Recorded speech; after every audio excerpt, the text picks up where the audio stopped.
جو شخص اس حال میں سو گیا کہ اس کے ہاتھ پر چکنائی لگی رہ گئی اور اس نے اسے نہیں دھویا، یعنی جیسے کھانے کے بعد ہاتھوں کے ساتھ کچھ گھی وغیرہ لگا ہوتا ہے، اور پھر اسے کچھ ہو گیا تو وہ سوائے اپنے آپ کے کسی کو ملامت نہ کرے۔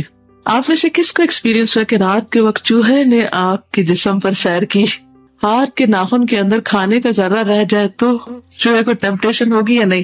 ہو سکتی ہے نا، لیکن یہ ہے کہ آپ نے اس بات کا اہتمام کرنا کہ رات کو سوتے وقت، یعنی کہ وضو کرنے کی بھی حکمت سمجھ آ رہی ہے نا، تو یہ ہے کہ بعض اوقات ننگے پاؤں ہم چلتے ہیں اور کچھ لوگ چنگم نیچے پھینک دیتے ہیں، پھر پتہ نہیں چلتا چنگم ساتھ لگ جاتی ہے اور وہ تھوڑی میٹھی بھی ہوتی ہے، تو چوہے کے لیے ایک اچھی انویٹیشن ہے۔ تو اس صورت میں وضو کرنا تو بہت ہی اچھا ہے، اور وضو کرتے وقت بھی اچھی طرح انسان کو اپنا آپ صاف کرنا چاہیے تاکہ کوئی ایسی چیز چمٹی بھی نہ رہ جائے۔ بعض اوقات کھانے کے ذرا، جیسے کچن میں کام کر رہے ہیں تو کچھ روٹی کا ٹکڑا گر گیا یا کچھ اور اوپر پاؤں آ گیا اور وہ پاؤں کے ساتھ ہی چپک گیا اور آپ نے دھویا ہی نہیں پاؤں کو اور اسی طرح سو گئے، تو نبی صلی اللہ علیہ وسلم پر کتنا پیار آتا ہے نا کہ آپ نے ماں باپ سے بڑھ کر ہماری تربیت کی اور ہمیں تعلیم دی اور ہمیں وہ باتیں بتائیں جن کی طرف ہمارا کبھی دھیان بھی نہ جائے۔ تو وضو تو بہت ہی اچھا ہے، لیکن اگر ایسا نہ ہو سکے تو کم از کم ہاتھ وغیرہ دھو کر سوئیں۔ سرما لگانا، سرما آنکھوں کی خوبصورتی، روشنی اور صفائی کا بہترین ذریعہ ہے، اسے لگانے کا اہتمام کریں۔ سیدنا جابر کہتے ہیں کہ میں نے رسول اللہ صلی اللہ علیہ وسلم کو یہ فرماتے ہوئے سنا، علیکم بالاسمد عند النوم فانہ یجل البصر وینبت الشعر۔ سوتے وقت اسمد سرما لگانا ضروری سمجھ لو، کیونکہ یہ نظر کو تیز کرتا ہے اور بالوں کو اگاتا ہے۔ آئی لیشز کے بال بھی، کیونکہ بالوں سے یہاں یہ نہیں بتایا گیا کہ کون سے بال، لیکن بعض اوقات جسم کے ایک حصے میں کوئی چیز ڈالی جاتی ہے تو وہ باقی جسم کو بھی متاثر کرتی۔ اس میں خاص طور پر اسمت جو ہے اس کا ذکر کیا گیا ہے۔ ہمارے ہاں بعض اوقات ملاوٹ والے سرمے ملتے ہیں یا اور چیزیں، تو ان سے بچنا بھی چاہیے، لیکن اگر خالص اسمت کہیں سے میسر ہو تو سنت سمجھ کر لگانا بھی فائدہ دیتا ہے۔ سیدنا ابن عباس سے مروی ہے، کان لرسول اللہ صلی اللہ علیہ وسلم مکحلۃ یکتحل بها عند النوم ثلاثا فی کل عین۔ رسول اللہ صلی اللہ علیہ وسلم کے پاس ایک سرما دانی تھی جس سے آپ سوتے وقت ہر آنکھ میں 3 سلائی سرما لگاتے تھے، یعنی 3 ایک طرف 3 ایک طرف۔ اور ایک اور جگہ سے یہ بھی پتہ چلتا ہے کہ سفر میں بھی آپ کے ساتھ ہوتی تھی سرما دانی، یعنی آپ کی ایک ٹریولنگ کٹ ہوتی تھی جس میں کنگھی، مسواک اور سرما دانی وغیرہ ہوتی تھی۔ بستر جھاڑنا، لیٹنے سے پہلے 3 مرتبہ بستر جھاڑ کر درست کر لیں اور بسم اللہ پڑھیں۔ سیدنا ابو ہریرہ سے روایت ہے کہ رسول اللہ صلی اللہ علیہ وسلم نے فرمایا، اذا آوى احدكم الى فراشه فليأخذ داخلة ازاره فلينفض بها فراشه وليسم الله فإنه لا يعلم ما خلفه بعده على فراشه۔ صحیح مسلم۔ جب تم میں سے کوئی اپنے بستر پر جائے تو اپنے تہہ بند کا کونا پکڑے اور اس سے اپنا بستر جھاڑ لے، یعنی کسی کپڑے کے ساتھ جھاڑے اور بسم اللہ پڑھے، کیونکہ وہ نہیں جانتا کہ اس کے بعد اس کے بستر پر کون آیا تھا۔ یعنی بعض اوقات جیسے آج کل سردیاں ہیں تو لحاف بھی ہوتا ہے اور میٹرس بھی ہے اور چادر بھی ہے اور تکیہ بھی ہے اور کئی قسم کے لوازمات ہیں، تو اگر ہم بستر طے ہی نہیں کرتے یا جھاڑ کر نہیں رکھتے یا ایسے ہی چھوڑ دیتے ہیں اور اس وقت یہاں بیٹھے ہوئے ہیں تو ہمیں کیا پتا کہ پیچھے سے کاکروچ جا رہے ہیں اندر، یا کوئی ٹڈی جا رہی ہے یا کوئی اور چیز جا رہی ہے۔ تو بہت پرائیویٹ کوشچن، لیکن کس کے گھر میں کاکروچ نظر آ جاتا ہے؟ سب کے گھر میں نظر آ جاتا ہے۔ میں بہت خوش ہو رہی تھی کئی دن سے کہ الحمدللہ کاکروچ کا بالکل خاتمہ ہو گیا، وہ خوش تھی۔ میں یہ نہیں پتا تھا کہ سردی کی وجہ سے شاید کہیں چھپے ہوئے ہیں، آج راحت مجھے بھی نظر آ گیا۔ اور بعض کاکروچ تو اڑنے والے ہوتے ہیں، تو اس لیے نہیں پتا کہ کہاں سے کیا چیز اڑ کے اندر گھس گئی ہو، اور رات کو آپ سو رہے ہو تو اس وقت وہ رنگتی رنگتی آپ تک آ جائے، یا کوئی چیونٹیاں یا کوئی اور چیز۔ تو اس لیے بستر جھاڑنا ہے انشاءاللہ۔ اگر آپ سمجھے کہ باقی سارا صاف ستھرا ہے اور کوئی ایسی چیز نہیں ہے تو بھی سنت سمجھ کر اس کو 3 دفعہ کپڑے سے جھاڑ لیں، دوپٹے سے جھاڑ لیں، ٹھیک ہے؟ کئی لوگ تو اس پہ کھانا کھاتے ہیں تو پھر کھانا بھی گر جاتا ہے، ایسی صورت میں تو اور احتیاط کرنے کی ضرورت ہے۔ کھانے سے مراد ضروری نہیں کہ آپ ڈنر یا لنچ کریں وہاں، اس سے مراد جیسے بسکٹ وغیرہ بھی کھانا، یہ تو اکثر لوگوں کی عادت ہوتی ہے نا، نبل کرتے رہتے کچھ نہ کچھ لے کے بیٹھ گئے اور کچھ نہ کچھ گرا دیا اور پھر وہ اندر ہی رہا اور پھر کوئی اور مخلوق کھانے آ گئی۔ سیدنا ابو ہریرہ سے روایت ہے کہ رسول اللہ صلی اللہ علیہ وسلم نے فرمایا، اذا جاء احدکم الى فراشہ فلینفضہ بِسَنِفَةِ ثَوْبِهِ ثَلَاثَ مَرَّاتٍ صحیح البخاری. جب تم میں سے کوئی شخص اپنے بستر پر جانے لگے تو اسے چاہیے کہ وہ اپنے کپڑے کے کنارے سے اسے 3 مرتبہ جھاڑ لے. ایک میں ازار کا لفظ ہے اور ایک میں کپڑے کا لفظ ہے. تو اگر صرف کپڑے کی بات ہے تو اس سے آپ کا اسکارف اور دوپٹہ یا کوئی بھی چیز ہو سکتی ہے جس سے آپ اسے جھاڑ لیں. لیکن ایک بات ہے کہ اگر کوئی ساتھ سو رہا ہو دوسری طرف تو ایسی جھاڑ پھونک مت شروع کریں کہ وہ سوتا ہوا جاگ جائے، کیونکہ میرے ساتھ یہ ایکسپیرینس ہو چکا ہے. ہم لوگ کسی سفر پر تھے تو ظاہر ہے کہ بعض اوقات سفر میں ایسا ہوتا ہے کہ ایک کمرے میں 2-3 لوگ بھی سو رہے ہوتے ہیں. تو میں سو رہی تھی تو میرے ساتھ میرے دوسرے بیڈ پر کوئی اور شخص ہے، تو اس نے جب بستر جھاڑا تو میری آنکھ کھل گئی. وہ تو مزے سے سو گئی، میرے لیے سونا مشکل ہو گیا. تو اگر جھاڑے بھی تو اتنے زور زور سے مت اس کو جھٹکیں کہ سب لوگ ڈسٹرب ہوں. ٹھیک، میں اس لیے بھی کہہ رہی ہوں کہ ہاسٹل میں ایک کمرے میں کئی لوگ ہوتے ہیں، ایک جھاڑنا بند کرے دوسرا سو رہا ہو تو جھاڑنا شروع کر دے اور وہ ٹھک ٹھک ٹھک شروع ہو جائے ساری. جو بھی کوئی کام کرے آہستگی کے ساتھ. نبی صلی اللہ علیہ وسلم کے بارے میں آتے کہ ایک رات جب آپ اٹھے تو آہستگی سے اپنے بستر سے اٹھے، آہستگی سے جوتا پہنا، آہستگی سے دروازہ کھولا اور آہستگی سے باہر گئے، کیونکہ حضرت عائشہ سو رہی تھی. یہ ہے ہمارے نبی صلی اللہ علیہ وسلم کی سنت کہ ہم کوئی ایسا کام نہ کرے کہ جو دوسروں کے لیے اذیت کا باعث ہو. یہ نہ ہو کہ اس قدر دھوم مچائے سنت کی پیروی میں کہ لوگ سنتوں سے متنفر ہو جائے. اکثر لوگ مولوی طبقے سے کیوں ناراض رہتے ہیں؟ کیونکہ بعض اوقات وہ اسلام پر عمل اس طریقے سے کرتے ہیں کہ دوسرے لوگ اس کو سمجھ نہیں پاتے یا ان کے لیے وہ چیز مشکل ہوتی. تو دین کو آسان بنائے اور آسان طریقے اختیار کریں، یعنی سنت کو بدنام نہیں کرنا آپ نے. ٹھیک. پھر ہے چراغ بجھانا. سونے سے قبل گھر کی روشنیاں بجھا دیں. روشنی میں سونا مضر صحت بھی ہے. سیدنا جابر سے روایت ہے کہ رسول اللہ صلی اللہ علیہ وسلم نے فرمایا اطفئوا المصابیح باللیل اذا رقدتم. رات کو جب سونے لگو تو چراغ بجھا دیا کرو. اور اگر بجلی کی لائٹس ہو تو بھی ضرورت سے زائد لائٹس جلانا جو ہے وہ اسراف میں بھی آتا ہے اور بجلی بھی خرچ ہو جاتی جس میں کوئی کام ہو نہیں رہا ہوتا. دائیں کروٹ پر لیٹنا یعنی رائٹ سائڈ پہ سونا. دائیں کروٹ پر سوئے. اگر سوتے میں کروٹ بدل بھی جائے تو کوئی حرج نہیں، یعنی سوتے ہوئے obviously ایک طرف تھک جاتی، پوری رات ایک کروٹ پہ آپ نہیں سو سکتے، لیکن جب سونے کا آغاز کریں تو دائیں طرف سوئیں. رسول اللہ صلی اللہ علیہ وسلم نے سیدنا براء ابن عازب کو نصیحت کی اذا اتیت مضجعک فتوضأ وضوءک للصلاة ثم استجع على شقک الایمن صحیح البخاری. جب تم اپنے بستر پر آؤ تو نماز جیسا وضو کرو، پھر اپنے دائیں پہلو پر لیٹا کرو. سیدنا ابو قتادہ روایت کرتے ہیں کان رسول اللہ صلی اللہ علیہ وسلم اذا کان فی سفر فعرس بلیل استجع علی یمینہ واذا عرس قبیل الصبح نصب ذراعہ ووضع رأسہ علی کفہ صحیح مسلم. رسول اللہ صلی اللہ علیہ وسلم دوران سفر جب رات میں پڑاؤ ڈالتے تو اپنی دائیں کروٹ لیٹا کرتے اور صبح سے کچھ پہلے پڑاؤ ڈالتے تو بازو کو کوہنی کے بل کھڑا کر کے ہتھیلی پر اپنا چہرہ رکھا کرتے تھے. کیسے؟ بازو کو کوہنی کے بل کھڑا کر کے ہتھیلی پر اپنا چہرہ رکھا کرتے تھے، یعنی بالکل نیچے نہیں بلکہ ذرا اس کو کھڑا رکھتے تھے تاکہ نماز کے وقت کہیں نیند گہری نہ ہو جائے. یعنی کونی ٹکا کے اس پر ہاتھ رکھ کے سو رہے ہیں تو آپ پوری طرح بے خبر نہیں سو سکتے، آپ کانشیس بھی رہیں گے اور تھوڑا آرام بھی کر لیں گے. بائیں طرف لیٹنے کی ممانعت کیوں ہے اور اس میں نقصان کیا ہے؟ بائیں طرف ہمارا دل ہوتا ہے، اس پر بوجھ آتا ہے. اگر ساری رات ادھر لیٹیں گے تو مشکل ہوگی. اور کوئی وجہ؟ اور کیا آتا ہے ذہن میں خیال؟ جی شاباش. ہر کام دائیں ہاتھ سے کرنا چاہیے، دائیں جانب سے شروع کرنا چاہیے. تو اس لیے بھی طبی وجوہات کوئی بھی ہو سکتی، لیکن ہمارے دین کا ایک طریقہ ہے، ہمارا ایک لائف سٹائل ہے، اور وہ لائف سٹائل جو ہے وہ رائٹ ہینڈڈ رائٹ سائڈ سے کام کرنے کے لیے کہتا ہے. دائیں ہاتھ رخسار کے نیچے رکھنا یعنی گال کے نیچے رکھنا. سوتے وقت دائیں کروٹ لیٹ کر دائیں ہاتھ رخسار کے نیچے رکھے. سیدہ حفصہ زوجہ نبی صلی اللہ علیہ وسلم کہتی ہیں کہ نبی صلی اللہ علیہ وسلم جب سونے کا ارادہ فرماتے تو اپنا دائیں ہاتھ رخسار کے نیچے رکھتے یعنی اپنے گال کے نیچے، پھر 3 مرتبہ فرماتے اللہم قنی عذابک یوم تبعث عبادک. اب دعا تو یاد ہوگی آپ کو، اے اللہ مجھے اپنے عذاب سے بچا لینا جس دن تو اپنے بندوں کو اٹھائے گا. یہ کون دعا مانگتا تھا؟ نبی صلی اللہ علیہ وسلم. آپ کے تو سارے گناہ بخشے ہوئے تھے، پھر آپ کیوں یہ دعا مانگتے تھے؟ اصل میں آخرت کا عذاب چیز ہی ایسی کہ جس سے ہم سب کو ڈرنا چاہیے، اور آپ نے صرف ہمیں حکم نہیں دیا، کر کے دکھایا. اور ویسے بھی نیند جو ہے وہ موت سے قریب تر ہے، موت کا ہی ایک ایکسپیرینس ہے، کیونکہ ایک روح چلی جاتی ہے انسان کے جسم سے. اس صورت میں انسان کو نہیں پتا کہ کل اٹھے گا یا نہیں اٹھے گا. اگر رات کا سونا آخرت کا سفر شروع کرنے کا باعث ہے تو پھر اس میں سب سے زیادہ فکر آخرت کی ہونی چاہیے. عام طور پر رات کو سوتے ہوئے لوگوں کی زیادہ تر فکر کس چیز کی ہوتی ہے اور خواب بھی کس چیز کے دیکھتے ہیں؟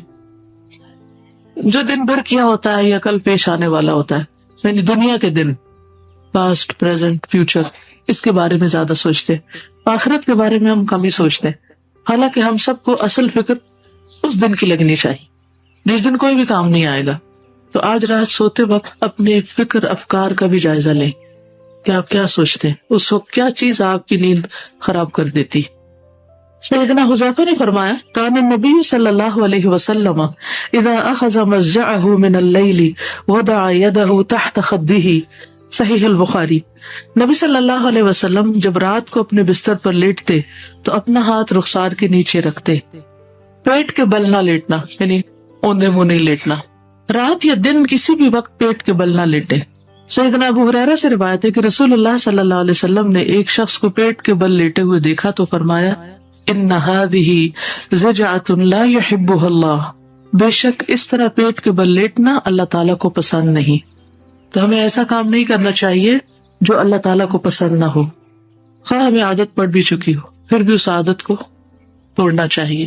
بعض مائیں بچوں کو الٹا لٹاتی ہیں کیونکہ اس طرح بچے زیادہ سوتے ہیں یا ان کو سکون مل جاتا ہے. پیٹ میں اگر کوئی تکلیف ہے، گیسز وغیرہ درد ہے تو اس کے لیے ان کو الٹا لٹا دیتی.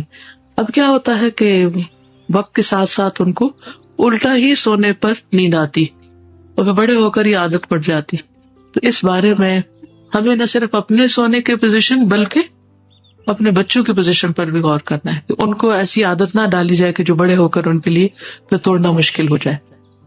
سیدنا ابو ذر سے روایت ہے کہ میں پیٹ کے بل لیٹا ہوا تھا، دن کو لیٹے ہوں گے کہیں. نبی صلی اللہ علیہ وسلم میرے پاس سے گزرے، مجھے قدم مبارک سے ٹھوکا دیا اور فرمایا یا جنیدب انما هذه زجعۃ اہل النار، اے پیارے جندب بے شک یہ اہل جہنم کے لیٹنے کا انداز ہے، یعنی ناپسندیدہ طریقہ ہے.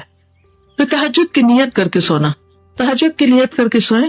حضرت عائشہ رضی اللہ تعالیٰ عنہا سے روایت ہے کہ رسول اللہ صلی اللہ علیہ وسلم نے فرمایا من اتا فراشہ وهو ينوي ان يقوم يصلي من الليل فغلبته عيناه حتى اصبح كتب له ما نوى وكان نومه صدقة عليه من ربه عز وجل.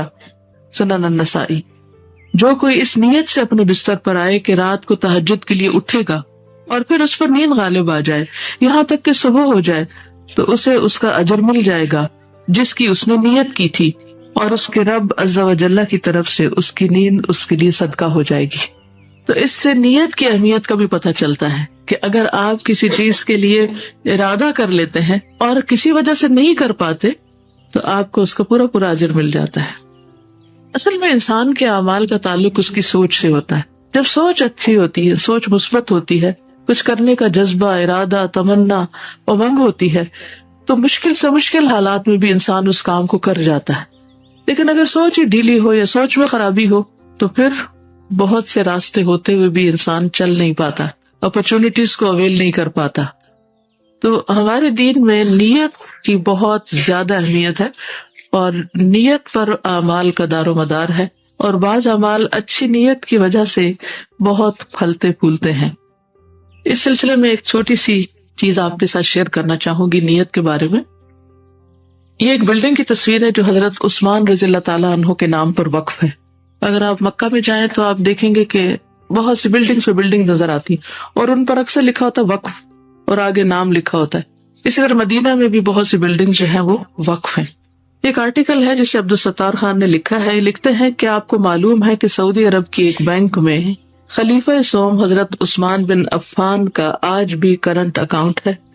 یہ جان کر بھی آپ کو حیرت ہوگی کہ مدینہ منورہ کی میونسپلٹی میں حضرت عثمان بن عفان کے نام پر باقاعدہ جائیداد رجسٹر ہے. آج بھی حضرت عثمان بن عفان کے نام پر بجلی اور پانی کا بل آتا ہے.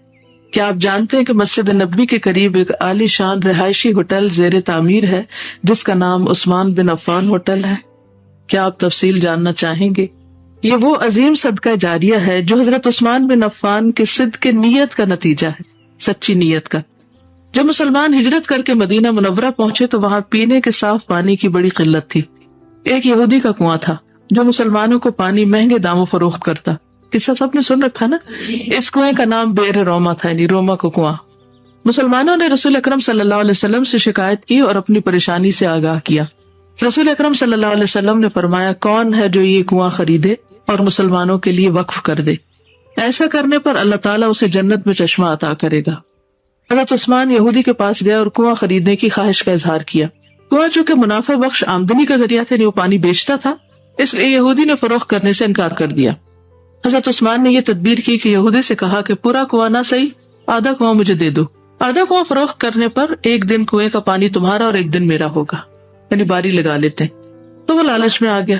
اس نے سوچا کہ حضرت عثمان اپنے دن میں پانی زیادہ پیسوں میں فروخت کریں گے، اس طرح مزید منافع کمانے کا موقع مل جائے گا. اس نے آدھا کنواں حضرت عثمان کو فروخت کر دیا. حضرت عثمان نے اپنے دن مسلمانوں کو کنویں سے مفت پانی حاصل کرنے کی اجازت دے دی. لوگ حضرت عثمان کے دن مفت پانی حاصل کرتے اور اگلے دن کے لیے بھی ذخیرہ کر لیتے. یہودی کے دن کوئی شخص بھی پانی خریدنے نہ جاتا. یہودی نے دیکھا کہ اس کی تجارت بالکل ماند پڑ گئی تو اس نے حضرت عثمان سے باقی آدھا کنواں خریدنے کی گزارش کی کہ تو یہ آدھا بھی خرید لیں. اس پر حضرت عثمان راضی ہو گئے. پورا کنواں خرید کر مسلمانوں کے لیے وقف کر دیا. اس دوران ایک آدمی نے حضرت عثمان کو کنواں دگنی قیمت پر خریدنے کی پیشکش کی. کسی اور نے کہا کہ آپ ڈبل پرائس پہ مجھے دے دیں. حضرت عثمان نے فرمایا کہ مجھے اس سے کہیں زیادہ کی پیشکش ہے. اس نے کہا میں 3 گنا دوں گا. حضرت عثمان نے فرمایا مجھے اس سے زیادہ گنا کی پیشکش. اس نے کہا میں 4 گنا دوں گا. انہوں نے کہا مجھے اس سے زیادہ ملتی. آدمی بڑھاتا رہا. حضرت عثمان یہی جواب دیتے رہے، یہاں تک کہ اس آدمی نے کہا حضرت آخر کون ہے جو آپ کو 10 گنا زیادہ منافع دے رہا ہے؟ حضرت عثمان نے فرمایا میرا رب مجھے ایک نیکی پر 10 گنا اجر دینے کی پیشکش کرتا ہے. وقت گزرتا رہا اور یہ کنواں مسلمانوں کو سیراب کرتا رہا، یہاں تک کہ کنویں کے ارد گرد کھجوروں کا ایک بہت بڑا باغ بن گیا. عثمانی سلطنت کے زمانے میں اس باغ کی دیکھ بھال ہوئی. بعد ازاں سعودی حکومت کے عہد میں اس باغ میں کھجوروں کے درختوں کی تعداد 1550 ہو گئی. یعنی اس پانی سے جو آس پاس کے درخت تھے سیراب ہوتے ہوتے اتنے بڑھ گئے. یہ باغ میونسپلٹی میں حضرت عثمان بن عفان کے نام پر رجسٹر کر دیا گیا. وزارت زراعت یہاں کے کھجور بازار میں فروخت کرتی اور اس سے حاصل ہونے والی آمدنی حضرت عثمان کے نام پر بینک میں جمع کرتی رہی، یہاں تک کہ اکاؤنٹ میں اتنی رقم جمع ہو گئی کہ مرکزی علاقے میں ایک پلاٹ لیا گیا جہاں فندق عثمان بن عفان کے نام پر ایک رہائشی ہوٹل تعمیر کیا جائے گا. اس ہوٹل سے سالانہ 50 ملین ریال آمدنی متوقع ہے. اس کا آدھا حصہ یتیموں اور غرباء میں تقسیم ہوگا، دوسرا حضرت عثمان کے اکاؤنٹ میں جمع ہوگا. اندازہ کیجیے کہ حضرت عثمان کے انفاق کو اللہ تعالیٰ نے کیسے قبول کیا، اس میں کیسی برکت عطا کی کہ قیامت تک کے لیے صدقہ جاریہ بن گیا. آغاز کس چیز سے ہوا تھا؟ خالص نیت. جب ہماری نیت میں کھوٹ ہوتا ہے نا، ہمارے ارادے ٹھیک نہیں ہوتے، ہماری سوچیں منفی ہوتی ہیں تو کام نہیں ہوتے. اور نیت خالص ہو جائے تو کام نہ بھی ہو تو بھی اجر لکھا جاتا ہے. اور بعض اوقات ہم نہ کر سکے کوئی اور بھی کر لے تو بھی اجر ہمارے لیے لکھا جاتا ہے کہ ہم نے اس کا ارادہ کیا تھا. تو بتائیے تہجد کا کیا کرنا ہے؟ ارادہ ڈھیلا ڈالا نہیں، کیسا پکا، ورنہ تو آنکھ کھلی رہے گی، بستر پہ پڑے رہیں گے اور اٹھ نہیں سکیں گے، توفیق نہیں ملے گی. اپنے آپ سے 1 دفعہ کہیں، 2 دفعہ کہیں، 3 دفعہ کہیں، 4 دفعہ کہیں، کہتے رہیں، دعا مانگتے رہیں، مانگتے رہیں، مانگتے رہیں. آخر اللہ سبحانہ وتعالیٰ آپ کو ضرور موقع دے. اور پھر جب اللہ تعالیٰ توفیق دے دے تو پھر یہ دعا مانگے کہ اللہ یہ توفیق چھیننا نہیں، اور زیادہ نہ صحیح تو 2 رکعت سے شروع کر لیں. اور آج کل تو راتیں لمبی ہیں، کیا جا سکتا ہے. اور اگر آپ کے دل میں ہوگا اور بیماری کی وجہ سے یا سفر کی وجہ سے یا کسی وجہ سے نہیں بھی کر پائیں گے تو وہ لکھا جاتا رہے گا. تو سچی نیت ضروری. رات کو نیند کے لیے ضروری ہے، اچھی نیند کے لیے، کہ رات کو لائٹ بند کر دیں. تو وہ میں نے الحمدللہ کیا. تھوڑی سی دیر ہو گئی تھی سونے میں، تو مجھے یہی تھا کہ اللہ تعالیٰ اسی میں برکت دے گا. اور پھر رات کو میری آنکھ کھل گئی تقریباً 2-2:30 بجے، اور میں کافی فریش تھی. تو مجھے یہی خیال آیا کہ میں کیوں نہ نماز پڑھوں. اور اس وقت پھر میں نے یہ اٹھ کر اور اس میں سے پڑھا، اور اس میں پھر حضرت داؤد علیہ السلام کی نماز کا وقت، اور پھر رسول اللہ صلی اللہ علیہ وسلم بھی جیسے فجر کی نماز سے پہلے سو جاتے تھے. تو وہ مجھے اتنا اچھا لگا کہ یعنی اگر ہم درمیان میں اٹھ کر پڑھ لیں اور پھر سو جائیں تو انشاءاللہ فجر کی نماز بھی پڑھی جائے گی، باقی ساری اور روٹین بھی بہت زیادہ ڈسٹرب نہیں ہوگا اس سے. میرے ذہن میں یہ آ رہا تھا کہ ہم لوگ اکثر نیت اور وشفل تھنکنگ کے اندر کنفیوز ہوئے رہتے ہیں. اس لیے آپ دیکھیں کہ جنرلی ایک جملہ بولا جاتا ہے کہ میری نیت تو بالکل ٹھیک ہے، میں تو یہ کرنا چاہتی ہوں، اور میں خود بھی کئی معاملوں میں ایسے ہی سوچتی ہوں کہ میں تو کرنا چاہتی ہوں، پتہ نہیں یہ کام ہو کیوں نہیں رہا. پھر ہم جب اپنے آپ کو فارغ کر دیتے ہیں نا انالیسس سے، پھر سارا فوکس دوسروں پہ چلا جاتا ہے. وہ میں اس وجہ سے نہیں یہ کر سکتی کیونکہ میرے گھر والے نہیں کوآپریٹ کرتے. اچھا، گھر والوں کی جو نیڈز ہیں، آپ نے ہوم ورک دیا تھا کہ لسٹ بنائیں، اس کے ساتھ ہی آپ دیکھیں کہ جو لوگوں کے حقوق ہیں وہ نیند کے ساتھ جڑے ہوئے ہیں.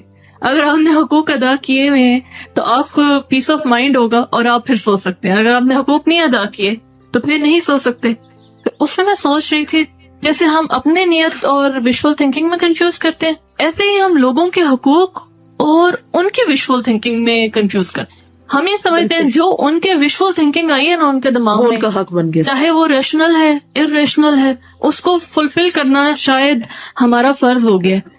اور وہ جب ہم غلط طور پہ ان کی غلط چیزیں قبول کرتے رہتے ہیں یہ سوچ کے کہ ہم تو لوگوں کا حق ادا کریں، اپنے نہ اوپر وہ ظلم خوش ہو کرتے ہیں، سکتے ہیں نہ خود پہ ظلم کر رہے ہوتے ہیں. پھر سونے سے قبل اللہ کا ذکر کرنا.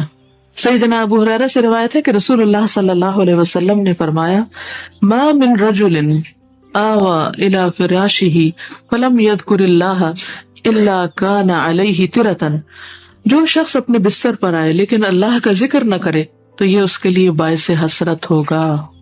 یعنی اللہ کو یاد کیے بغیر سو جانا یہ حسرت کا باعث ہوگا، ریگریٹس ہوں گی اس پر. ابن مسعود کہتے ہیں، النوم عند الذکر من الشیطان ان شئتم فجربوا اذا اخذ احدكم مضجعه واراد ان ينام فليذكر الله عز وجل. اللہ کے ذکر کے وقت نیند آ جانا شیطان کی طرف سے ہے. بعض اوقات آپ ایسے تھے قرآن پڑھ رہے تھے پھر سو جاتے ہیں، پھر سو جاتے ہیں، تو یہ شیطان بیچ میں آ کے انسان کے ساتھ کرتا ہے ذاتی. اگر تم چاہو تو تجربہ کر کے دیکھ لو، اور جب تم میں سے کوئی بستر پر آئے اور سونے کا ارادہ کرے تو اسے چاہیے کہ اللہ عز و جل کا ذکر کرے. سیدنا معاذ بن جبل سے روایت ہے کہ نبی صلی اللہ علیہ وسلم نے فرمایا، ما من مسلم یبیت علی ذکر طاہرا فیتعار من اللیل فیسأل اللہ خیرا من الدنیا والآخرۃ الا اعطاہ ایاہ. سنن نبی داؤد. جو مسلمان باوضو ہو کر اللہ کا ذکر کرتے ہوئے سو جائے اور پھر رات کے کسی حصے میں اس کی آنکھ کھل جائے اور وہ اللہ سے دنیا اور آخرت کی خیر مانگے تو وہ اسے عنایت فرما دے گا. یعنی ایسے شخص کی دعا بھی قبول ہوگی. اور ہم کتنے ڈیسپریٹ ہوتے ہیں کہ ہماری دعائیں قبول ہوں، ہماری مشکلات آسان ہوں، ہمارے مسائل حل ہوں. سوتے وقت کے مسنون اذکار. سورۃ البقرہ کی آخری 2 آیات. سیدنا ابو مسعود بدری نبی صلی اللہ علیہ وسلم سے روایت کرتے ہیں، سورۃ البقرہ کی آخری 2 آیتیں جو کوئی ان کو رات کو پڑھ لے وہ اس کو کافی ہو جاتی. سیدنا نعمان بن بشیر سے روایت ہے، نبی صلی اللہ علیہ وسلم نے فرمایا، اللہ تعالیٰ نے آسمان و زمین پیدا کرنے سے 2000 برس پہلے ایک کتاب لکھی. اس کتاب میں سے 2 آیات اتاری جن کے ساتھ سورۃ البقرہ کو ختم کیا. جس گھر میں 3 رات یہ آیات پڑھی جائیں شیطان اس گھر کے قریب نہیں آتا، اور وہ ہے آمن الرسول سے لے کر علی القوم الکافرین تک. سورۃ الکافرون. سیدنا فروہ بن نوفل اپنے والد سے روایت کرتے ہیں کہ نبی کریم صلی اللہ علیہ وسلم نے نوفل سے فرمایا، قل یا ایھا الکافرون پڑھو اور اسی پر بات چیت ختم کر کے سو جاؤ. بے شک اس میں شرک سے برات کا اظہار ہے. یعنی انسان سوتے وقت اس بات کی یقین دہانی کرتا ہے کہ میرا شرک اور کفر سے کوئی تعلق نہیں اور میں خالص توحید پر ہوں. سورۃ الاخلاص.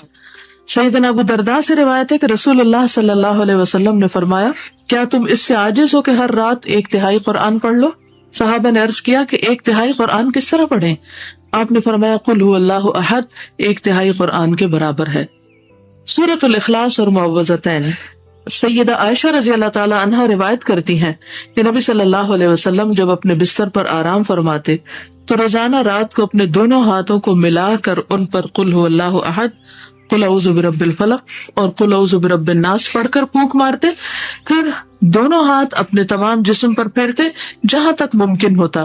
پہلے اپنے سر اور چہرے پر پھیرتے اور سامنے کے بدن پر، اور یہ عمل آپ 3 مرتبہ کرتے تھے. اب اس میں آپ دیکھیے کہ ایک طرح سے آپ اپنے آپ کو حصار میں دے رہے ہوتے ہیں، پروٹیکٹ کر رہے ہوتے ہیں، اپنے آپ کو خود ہی دم کر رہے ہوتے ہیں. اور اگر ساتھ ساتھ معنی پر آپ غور کرتے جائیں، سب سے پہلے آپ اللہ سبحانہ و تعالیٰ کی توحید بیان کرتے ہیں، پھر اس کے بعد پناہ لیتے ہیں قل اعوذ برب الفلق من شر ما خلق ومن شر غاسق اذا وقب ومن شر النفاثات فی العقد.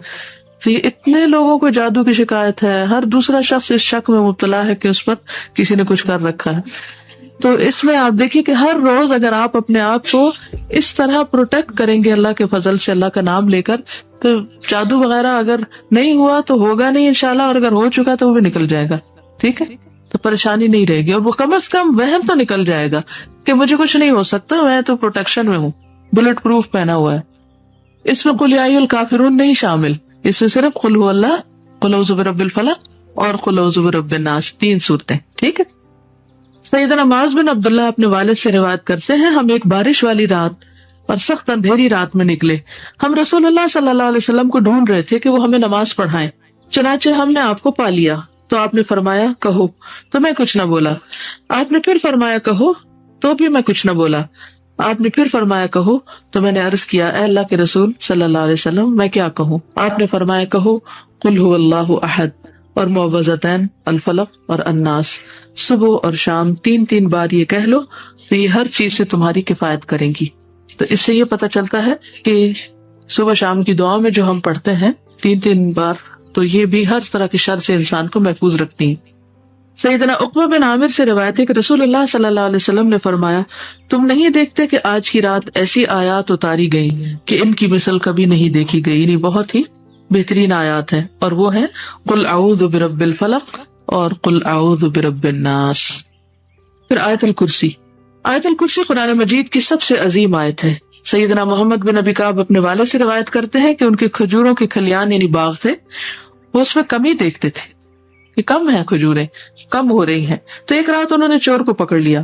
وہ جانور سے مشابہ ایک 9 عمر لڑکا تھا. انہوں نے اس کو سلام کیا تو اس نے جواب دیا. انہوں نے کہا تم کون ہو, جن یا انسان؟ اس نے کہا میں جن ہوں. انہوں نے کہا اپنا ہاتھ میری طرف بڑھاؤ, تو اس نے اپنا ہاتھ بڑھایا. اس کا ہاتھ کتے کے ہاتھ کی طرح تھا اور اس کے بال کتے کے بال کی طرح تھے, جن کی شکل ایسی تھی. انہوں نے پوچھا کیا اس طرح جنوں کی تخلیق ہوتی ہے, جنوں کی شکل ایسی ہوتی ہے؟ اس نے کہا جن یہ جانتے ہیں کہ جنوں میں مجھ سے زیادہ شدید اور کوئی نہیں. انہوں نے کہا تم میرے پاس کیوں آئے ہو؟ اس نے کہا ہمیں خبر ملی ہے کہ تم صدقہ کرنا بہت پسند کرتے, تو ہم تمہارے کھانے میں سے اپنا حصہ لینے آئے. انہوں نے کہا کیا چیز تم سے بچا سکتی؟ اس نے کہا وہ آیت جو سورۃ البقرہ میں ہے, اللہ لا الہ الا هو الحی القیوم. جو کوئی اسے رات کو پڑھے گا وہ صبح تک ہم سے پناہ میں رہے گا, اور جو صبح اسے پڑھے گا وہ رات تک ہم سے پناہ میں رہے گا. پھر جب صبح کو انہوں نے اس بات کا ذکر نبی صلی اللہ علیہ وسلم سے کیا تو آپ نے فرمایا اس خبیث نے سچ کہا ہے. ایک اور روایت بھی ہے سیدنا ابو ہریرہ کی کہ مجھے رسول اللہ صلی اللہ علیہ وسلم نے صدقہ فطر کی حفاظت کے لیے مقرر فرمایا. تو ایک شخص آیا اور اس نے غلے سے لپے بھر بھر کر نکالنا شروع کر دیا. میں نے اس کو پکڑ لیا اور کہا میں تجھے ہر صورت میں رسول اللہ صلی اللہ علیہ وسلم کے پاس لے جاؤں گا. وہ کہنے لگا میں محتاج آدمی ہوں, بال بچے دار ہوں, سخت ضرورت مند ہوں. چنانچہ میں نے اسے چھوڑ دیا. صبح ہوئی تو رسول اللہ صلی اللہ علیہ وسلم نے دریافت فرمایا ابو ہریرہ گزشتہ رات تمہارے قیدی کا کیا بنا؟ میں نے عرض کیا اللہ کے رسول صلی اللہ علیہ وسلم اس نے اپنی شدید حاجت کا اظہار کیا اور بال بچوں کا شکوہ کیا. میں نے اس پر رحم کیا اور پھر اسے چھوڑ دیا. آپ نے فرمایا خبردار رہنا, اس نے جھوٹ بولا ہے, وہ پھر آئے گا. پھر آپ صلی اللہ علیہ وسلم کے فرمان کی وجہ سے یقین تھا کہ ضرور آئے گا. چنانچہ میں اس کی گھات میں بیٹھ گیا. وہ آیا اور غلے میں سے لپیں بھرنے لگا. میں نے اسے پکڑ لیا اور کہا اب تو میں تمہیں رسول اللہ صلی اللہ علیہ وسلم کی خدمت میں ضرور لے کر جاؤں گا.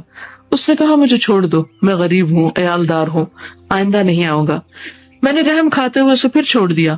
تو وہ ہوئی تو رسول اللہ صلی اللہ علیہ وسلم نے دریافت فرمایا اے ابو ہریرہ تمہارے قیدی نے کیا کیا؟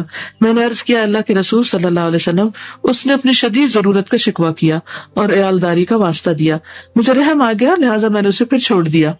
آپ نے ارشاد فرمایا خبردار رہنا, اس نے تجھ سے جھوٹ بولا ہے, وہ پھر آئے گا. چنانچہ میں تیسری بار اس کی گھات میں بیٹھ گیا. وہ آیا اور پھر غلے کے لب بھرنے لگا. میں نے اسے پکڑ لیا اور کہا یہ تیسری بار ہے, اب میں تمہیں ضرور رسول اللہ صلی اللہ علیہ وسلم کے پاس لے کر جاؤں گا. ہر بار تم وعدہ کرتے ہو کہ نہیں آؤں گا لیکن پھر آ جاتے ہو. اس نے کہا اچھا میں تمہیں ایسے کلمات بتاتا ہوں جن سے اللہ تجھے فائدہ دے گا, لیکن اس کے بدلے مجھے چھوڑ دو, یعنی پکڑو مت. میں پوچھا وہ کیا کلمات ہے؟ اس نے کہا جب تم اپنے بستر پر آؤ تو آیت الکرسی پڑھ لیا کرو. ایک فرشتہ ساری رات تمہاری حفاظت کرے گا. مفت کا چوکیدار مل گیا. اور صبح تک شیطان تمہارے پاس نہیں آئے گا. میں نے اسے پھر چھوڑ دیا. صبح ہوئی تو رسول اللہ صلی اللہ علیہ وسلم نے دریافت کیا ابو ہریرہ کل رات تیرے قیدی نے کیا کیا؟ میں نے عرض کیا اللہ کے رسول صلی اللہ علیہ وسلم، اس نے کہا میں تجھے ایسے کلمات سکھاتا ہوں جن سے اللہ تجھے نفع پہنچائے گا. چنانچہ اس کے بتانے پر میں نے اسے چھوڑ دیا. آپ نے دریافت کیا وہ کیا کلمات ہیں؟ میں نے عرض کیا. اس نے بتایا کہ جب تم اپنے بستر پر آؤ تو اول سے آخر تک آیت الکرسی پڑھ لو. اللہ کی طرف سے ایک فرشتہ رات بھر تیری حفاظت کرے گا اور شیطان بھی تمہارے قریب نہ آئے گا. صحابہ کرام خیر و بھلائی کے بہت حریص تھے. نبی صلی اللہ علیہ وسلم نے فرمایا ہاں اس نے تجھ سے سچی بات کہی لیکن وہ خود جھوٹا ہے. تجھے معلوم ہے 3 راتوں سے تیرے پاس کون آ رہا تھا؟ سیدنا ابو ہریرہ نے عرض کیا نہیں. آپ نے فرمایا وہ شیطان تھا. تو بعض شیطان بھی سکھاتے ہیں پڑھاتے ہیں، تو ضروری نہیں ہوتا کہ ہر سکھانے والا متقی پرہیزگار ہو. اور بعض لوگ خود ایمان نہیں بھی رکھتے تو بھی اچھی اچھی باتیں کرتے ہیں. اس سے یہ بھی پتہ چلتا ہے کہ ایمان اصل میں کیا ہے. صرف زبان کے اقرار کا نام نہیں، دل سے ایمان، زبان سے اقرار اور عمل کی تصدیق کا نام ہے. اگر کوئی شخص عمل نہیں کرتا تو اس کا ایمان ناقص ہے. ٹھیک ہے، تو عمل جو ہے وہ ایمان میں داخل ہے. اسی لیے عمل کرنے سے ایمان بڑھتا ہے اور نہ کرنے سے ایمان گھٹ جاتا ہے اور گناہ کرنے سے ایمان نیچے جاتا ہے. لیکن خوارج نے کیا کہا کہ اگر آپ گناہ کریں گے تو آپ ایمان سے باہر نکل جاتے، کیونکہ وہ ایمان کو بس ایک سالڈ ہول چیز کی طرح سمجھتے ہیں کہ جیسے ایک بال ہے، اگر آپ نے کلمہ پڑھ لیا تو وہ اندر آ گیا اور اگر آپ نے جھوٹ بولا تو وہ باہر چلا گیا تو آپ کافر ہو گئے. اسی لیے وہ کبیرہ گناہ کے مرتکب کو مباح الدم قرار دیتے تھے، یعنی ان کو خون حلال سمجھتے تھے. ٹھیک. اور اس کے برعکس مرجئہ نے کیا کہا؟ کچھ بھی کرے مومن ہے. ان کے نزدیک شیطان بھی مومن ہے کیونکہ وہ اللہ تعالیٰ کو مانتا ہے اور یہ اچھی اچھی باتیں بھی کرتا ہے. تو کوئی چیز نقصان نہیں دیتی، کوئی گناہ نقصان نہیں دیتا. اللہ غفور رحیم ہے. اس حدیث کو کہیں گے کیا؟ کون سی حدیث ہے یہ؟ قولی ہے، فعلی ہے، تقریری ہے؟ تقریری ہے. کس طرح؟ آپ نے اسے کنفرم کیا کہ ہاں ٹھیک بات کہی ہے. ٹھیک ہے. سورۃ السجدہ اور سورۃ الملک، سیدنا جابر سے روایت ہے نبی کریم صلی اللہ علیہ وسلم اس وقت تک نہ سوتے تھے جب تک سورۃ الف لام میم تنزیل السجدہ نہ پڑھ لیتے. سیدنا جابر سے روایت ہے رسول اللہ صلی اللہ علیہ وسلم اس وقت تک نہ سوتے تھے جب تک الف لام میم التنزیل السجدہ اور تبارک الذی بیدہ الملک نہ پڑھ لیتے. سورۃ الزمر اور سورۃ بنی اسرائیل، سیدہ عائشہ رضی اللہ تعالیٰ عنہا سے روایت ہے نبی صلی اللہ علیہ وسلم سوتے نہیں تھے جب تک الزمر اور بنی اسرائیل نہیں پڑھ لیتے تھے. تب آپ دیکھیے کہ اگر کوئی شخص عشاء کے بعد باتیں نہ کرے اور سونے میں ٹائم ہو تو یہ ساری صورتیں آرام سے پڑھی جا سکتی ہیں. تو ہم چونکہ صورتیں نہیں پڑھتے تو اس لیے پھر گپ شپ سے اپنا دل بہلاتے رہتے ہیں، سکون حاصل کرتے رہتے ہیں حتیٰ کہ نیند آ جائے. 2 ڈفرینٹ لائف سٹائل ہے نا. پھر ہے تسبیحات فاطمہ. تسبیحات فاطمہ ہر طرح کی تھکاوٹ کا علاج ہے. سیدنا علی سے روایت ہے رضی اللہ تعالیٰ عنہ کہ سیدہ فاطمہ رضی اللہ تعالیٰ عنہ کے ہاتھوں میں چکی پیسنے کی وجہ سے تکلیف ہو گئی تو وہ اس کی شکایت لے کر نبی کریم صلی اللہ علیہ وسلم کی خدمت میں حاضر ہوئی، کیونکہ انہیں معلوم ہوا تھا کہ آپ کے پاس کچھ غلام آئے ہیں لیکن ان کی ملاقات آپ سے نہ ہو سکی. نہیں جس وقت وہ آئی تو آپ تشریف فرمانا تھے. تو سیدہ فاطمہ نے حضرت عائشہ سے اس بات کا ذکر کیا. آپ جب گھر تشریف لائے تو سیدہ عائشہ نے اس کا تذکرہ کیا. حضرت علی بیان کرتے ہیں کہ پھر آپ ہمارے ہاں تشریف لائے. ہم اس وقت اپنے بستروں پر لیٹ چکے تھے. ہم نے اٹھنا چاہا تو آپ نے فرمایا تم دونوں لیٹے رہو. پھر آپ میرے اور فاطمہ کے درمیان بیٹھ کے میں نے آپ کے قدموں کی ٹھنڈک اپنے پیٹ میں محسوس کی. پھر آپ نے فرمایا تم دونوں نے جو چیز مجھ سے مانگی ہے کیا میں اس سے بہتر ایک بات نہ بتاؤں؟ جب تم اپنے بستر پر لیٹ جاؤ تو 33 مرتبہ سبحان اللہ، 33 مرتبہ الحمدللہ اور 34 مرتبہ اللہ اکبر کہا کرو. یہ تمہارے لیے خادم سے بہتر ہے. اس میں 2-3 چیزیں آ رہی. نمبر 1 یہ ہے کہ حضرت فاطمہ بہت زیادہ گھر کے کام کرتی تھی. وہ ہمارے لیے رول ماڈل ہے یا نہیں؟ تو گھر کے کام کر کے کیا وقت ضائع ہوتا ہے؟ اور گھر کے کام کر کے کیا انسان کی عزت اور مقام مرتبہ کم ہوتا ہے؟ نہیں. یہ ہمارا کلچر ہے کہ جس میں گھر کے کام کرنے کو عزت یا مرتبے کے خلاف سمجھا جاتا ہے. ایسا کچھ بھی نہیں ہے. اللہ کے رسول صلی اللہ علیہ وسلم کی پیاری بیٹی حضرت فاطمہ گھر کے اتنے کام کرتی ہے کہ تھک کر چور ہو جاتی. اور پھر جن لوگوں کو آٹا گوندنا مشکل لگتا ہے وہ شکر کرے کہ انہیں چکی نہیں پیسنی پڑتی، کیونکہ اکثر لوگوں کو آٹا گوندنا مشکل لگتا ہے. تو مشکل کام، پکی پکائی روٹی چاہیے. نان کھا لیں گے لیکن روٹی نہ بنانی پڑے. تب آپ سوچئے کہ وہ ہم سے ایک سٹیپ آگے ہیں. وہ گندم بھی خود پیس رہی ہیں، جو یہ جس چیز کی بھی روٹی بنتی، اور پھر اس کے بعد گونتی بھی ہے اور اس کے بعد پکاتی بھی ہے. کتنی محنت.